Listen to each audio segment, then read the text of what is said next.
pinakabagong evolusyon ng tao ay nagsimula sa Africa tungkol sa 7 milyon taon ang nakalipas.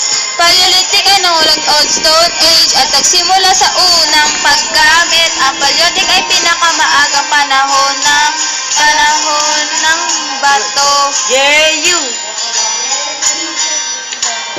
Imumungkahi ng ebidensya ng unang tao ay nanirahan sa kuweba kasama ang timog babayan ng Africa.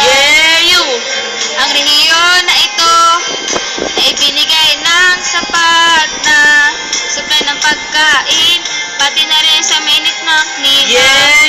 Prehistory ay nagsimula at nagtapos sa iba't ibang mga sandali sa oras, depende sa rehiyon.